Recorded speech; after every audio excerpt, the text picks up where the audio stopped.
အားလုံးပဲမင်္ဂလာပါရှင်မမချစ်ချင်တဲ့နေ့ပြန်လည်ကြိုဆိုလိုက်ပါတယ်ရှင်ဒီတစ်ပတ်ချုပ်ပြမှာတော့ဒီခွဲကစကလေးပေါ့နော်ဒီခွဲကလေးကတော့ခမ်းမြင်လေးနဲ့ညက်ပြထားပါတယ်အရင်ဆုံးခမ်းမြင်တင်ဝက်မြင်ပေါင်မြင်เนาะပြီးတော့ကိုရှည်မြင်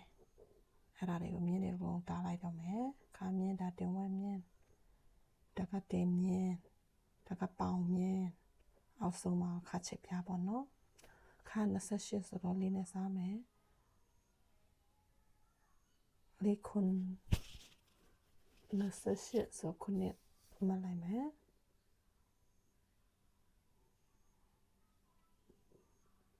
တဲ့အားကြတော့38ဆိုတော့လေးကို36ကိုခွဲပါနော်တင်ကကိုခွဲပါ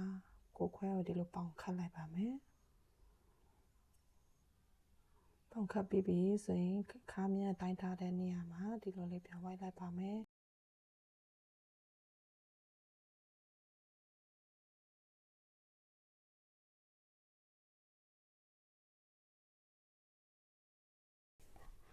ခါမှာကတောက်စား 3cm ပေါင်းမယ်နော်တောက်စား 1.5 ပါချစ်ပြနေပြီးတော့3 or 4ဝင်ပြီးတော့ဒီနားလေးမှာ 0.5 ဝင်မယ်နော် 0.5 cm နဲ့ပါဒီလိုလေးဆက်လိုက်ပါမယ်ဝိုင်လေးပြီးတော့တောက်ကနေဒီလိုဆွဲချလိုက်ပါမယ်ပေါင်ထိခွဲမယ်ဆိုရင်ပေါင်မှာချီတုပ်လိုက်ပါမယ်ဒီဘေးကကိုကရှူရှူလေးသွားချင်တယ်ဆိုရှူရှူလေးဒီထွေးတဲ့ကဝင်ထားတဲ့ဟာကိုယူမဟုတ်ရင်တက်ယူပြီးရင်တက်မယူချင်လို့ဆိုရင်နောက်ထပ် 10cm လောက်ထွက်လိုက်ပါမယ်ပြီးတော့ဒီလိုနည်းနည်းကလေးဒီလိုလေးလည်းလာပါတယ်နောက်ထပ်ကားချင်တယ်ဆိုရင်နောက်ထပ် 20cm လောက်10မဟုတ်20လောက်ပေါ့နော်ဒါစကားလိုက်မယ်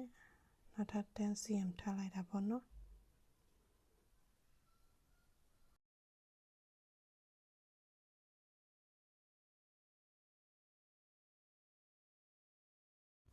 ကဲရတော့ပါပြီဒီဘေးနားလေးချွန်နေတာကိုနည်းနည်းရှူထားလိုက်မယ်နော် 1cm လောက်